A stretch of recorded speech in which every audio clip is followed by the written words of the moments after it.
Olá para você que está me vendo, eu sou Games de Cavalcante e hoje a gente vai falar sobre Pacto Brutal.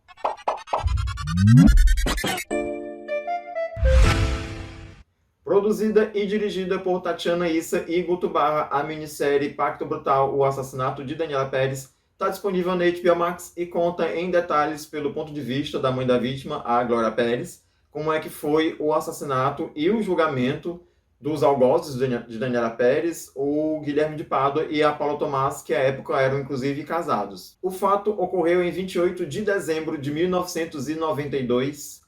Sim, eu já era nascido, eu tinha 12 anos. E acabou se tornando um dos crimes mais notórios da história recente, se não o mais, né? Uma vez que ele aconteceu aí numa época em que a gente não tinha internet ainda, ou pelo menos não como a gente conhece hoje, não existiam serviços de streaming e a televisão ainda era, né, a TV aberta, ainda era um dos principais entretenimentos que a população brasileira tinha. Daniela Pérez ela tinha 22 anos e era atriz numa novela das 8, o Horário Nobre, da Rede Globo, muitas vezes a novela que tinha mais audiência na época, e era uma novela que era escrita pela própria mãe dela, e ela e o Guilherme de Pádua, eles faziam, era uma espécie de casal romântico, né? Tinha um triângulo amoroso ali entre ela, o Guilherme e o personagem do Fábio Assunção, mas eles eram personagens do mesmo núcleo, né? Eles trabalhavam juntos ali, pertinho um do outro, e muito se especula que a motivação do crime tinha sido porque o Guilherme de Pádua queria ter mais destaque, ele era essa pessoa que fazia de tudo para vencer na carreira, para ter sucesso, para ser famoso, e quando ele percebeu que teria menos destaque na novela, ele começou a se questionar por que o papel dele estava diminuindo, e isso teria culminado no crime. Mas essa foi apenas uma das muitas especulações que aconteceram à época do ocorrido. O documentário em si coloca não só essa teoria, como muitas das outras que foram especuladas na época. É um documentário cheio de imagens muito fortes, inclusive a pedido da própria Glória Pérez. Foram mostradas fotos do corpo da Daniela e a intenção da Glória, ou pelo menos foi o que os autores falaram em entrevista, é que o seriado mostrasse realmente como é que foi a realidade dos fatos e talvez a intenção da Glória era realmente chocar o público, né, para que as pessoas ficassem cientes do que aconteceu e da brutalidade com que a filha dela foi assassinada. Tem muitas coisas que chamam a atenção nessa minissérie, são apenas 5 episódios, em torno de 1 hora cada um. Uma das coisas, logo no segundo episódio, que a gente pode atentar é sobre o tratamento que a imprensa deu para o caso na época que aconteceu, que é uma coisa que talvez não tenha mudado muito até os dias de hoje, né? Que é talvez uma tentativa de culpabilização da vítima, né? Se não culpa direta, mas pelo menos indireta. A imprensa na época especulou muito se a Daniela Pérez e o Guilherme de Pádua não teriam um caso extraconjugal, né? Os dois eram casados. Daniela Pérez era casada com também ator Raul Gazola na época, e a imprensa ela usou muitas das imagens que Daniela fazia com o Guilherme na novela para especular se os dois não teriam um relacionamento amoroso e que, num acesso de ciúmes, Paula Tomás, que então era esposa do Guilherme de Pádua, teria assassinado Daniela Pérez. Essa é uma das primeiras indignações, afora as indignações óbvias que a gente sente, né? A gente está falando aqui de um assassinato de uma moça de 22 anos que estava ali no auge da carreira, mas o tratamento que a mídia dá para crimes que ocorrem, principalmente quando são crimes contra mulheres, ele sempre tem esse modus operandi, né? Parece que a sociedade está sempre se fazendo essa pergunta, mas o que ela estava fazendo lá? Por que ela estava com essa roupa? Será que ela não insinuou? Será que ela não quis e depois deixou de querer? Então foi muito cruel, eu acho, com a família, o tratamento. Tem uma frase da própria Glória Pérez durante a minissérie que é de que a Daniela ela foi assassinada muitas vezes, né? De que depois que ela morreu, ela continuou sendo assassinada várias e várias vezes, muito em parte por causa das coisas que o próprio Guilherme de Pádua dizia quando dava entrevista à imprensa, ou os depoimentos que ele deu para a polícia, como também o tratamento que a imprensa deu para o ocorrido, tentando transformar isso num caso de amor frustrado, né? Muito se especulou sobre o crime ser passional ou não. Essa não é a única coisa que chama atenção à série. Tem outra coisa também que eu fiquei muito atento, que foi a participação crucial da própria Glória Pérez na investigação do assassinato da própria filha, o que traz à luz das evidências uma certa ineficiência do Estado na resolução de crimes. Eu acho que é bem puxado quando você tem que lidar não apenas com a morte de um ente querido, né, de um parente tão próximo como um filho, né? Daniela Pérez era a filha mais velha da Glória Pérez, como você não ter a oportunidade de vivenciar o luto, porque você tem que, ao invés disso, batalhar por muitas outras causas, né? Lutar para que a imagem da sua filha, já morta, de maneira tão brutal, não seja destruída pela imprensa e tentar fazer um trabalho que caberia ao Estado. É muito importante a gente ressaltar aqui que algumas das principais testemunhas, pelo menos duas, né, foram testemunhas conseguidas pela própria Glória Pérez, que foi ela quem descobriu quem era, que foi ela que buscou as testemunhas na casa das próprias, e que foi o poder de persuasão dela que fez com que as testemunhas mudassem de ideia para poder ir depor, porque elas não queriam sequer se envolver. Então, a própria Glória precisou apelar muito para a dor de uma mãe para conseguir fazer com que as testemunhas cruciais, como o frentista do posto de gasolina, que viu quando a Daniele foi desacordada com um soco pelo Guilherme de Pádua, e o rapaz que lavou o sangue do carro, né? Lavou o sangue da Daniela Pérez do carro do Guilherme de Pádua, e foram testemunhas conseguidas pela própria Glória Pérez. Então, nem sei se dá para dizer se esses são detalhes, né? Porque são coisas tão importantes. Durante muito tempo, enquanto eu assistia o seriado, eu me perguntei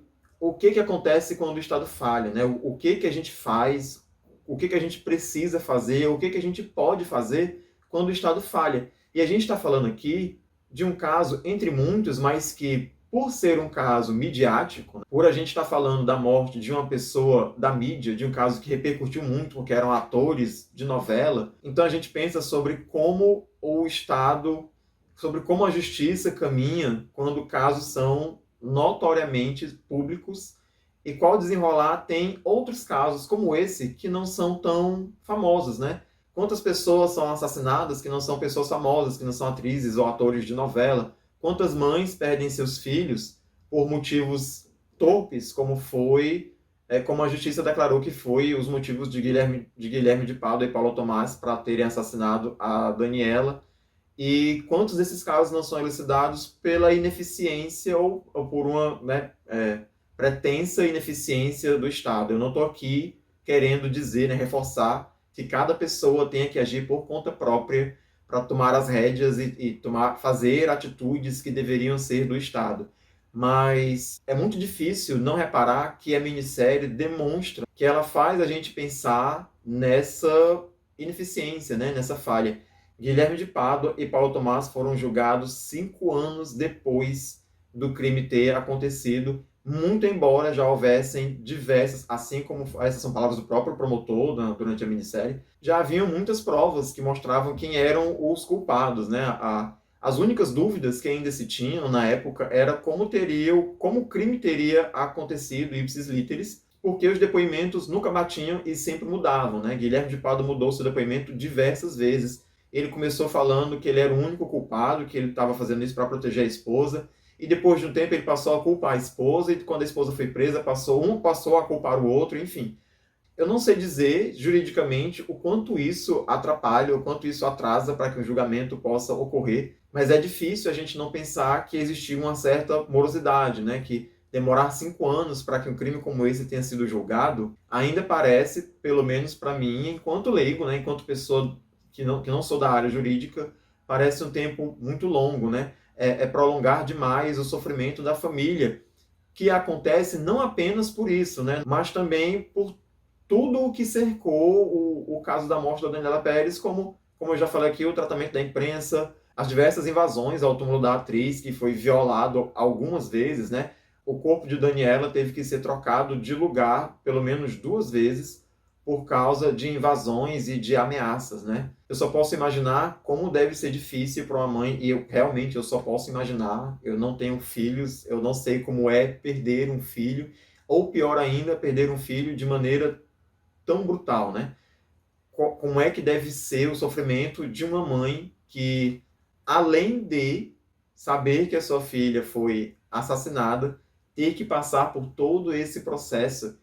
E é muito importante que essa minissérie tenha sido feita, mesmo agora, quase 30 anos depois, em dezembro desse ano, faz 30 anos que esse assassinato ocorreu, E ainda vinham muitas coisas, mesmo para mim, que apesar de ser muito jovem, acompanhou muito do caso em tempo real, né, enquanto acontecia, acompanhou as informações e tinha muito nítida na minha cabeça uma série de memórias que rodeavam ali o assassinato da atriz. Mesmo assim, essa minissérie ela foi muito elucidativa e ela trouxe para mim diversos fatos que eu não conhecia. Existem características aqui da minissérie que eu acho que não são próprias dela. Eu não sei bem dizer se isso é um defeito, eu acho que isso é muito peculiar de qualquer produto midiático que seja feito.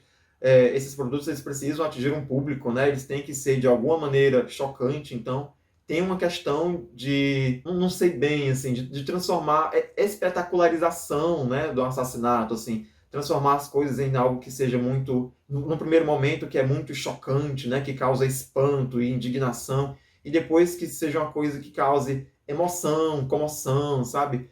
Como se fosse uma certa exploração da tristeza alheia, e a gente presenciar não, né, mas assistir ali o choro, o desespero, a emoção das pessoas, o que causa na gente uma certa emoção também. Eu não consigo dizer aqui, né, fazer esse julgamento de valor, dizer se isso é um defeito, se isso é um problema, mas essa é uma característica comum de qualquer produto midiático, porque ele precisa atrair o público, né, e ele precisa provocar esse tipo de emoção no público, e essa é uma característica muito pungente dessa minissérie, muito embora, eu repito, existe uma importância tremenda na realização desse documentário. Eu me senti muito indignado enquanto assistia, mas eu também achei muito satisfatório, né? São palavras da própria Glória Pérez que ela achava que era necessário que essa história fosse contada pelo ponto de vista dela, porque até então ela não acreditava que isso tinha sido feito, né? Tem outras coisas que eu acho que a minissérie faz a gente se colocar para pensar.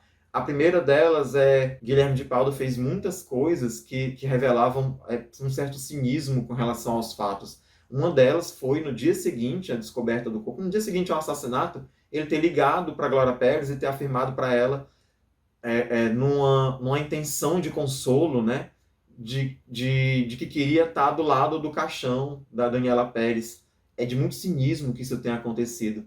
Tem um determinado episódio, eu acho que o terceiro episódio, em que as pessoas começaram a escavar o passado do Guilherme de Pádua e descobriram que, em determinado momento da vida, ele teria tido ali certos comportamentos homossexuais, que talvez ele tivesse sido um michê e tivesse saído com outros homens em troca de dinheiro.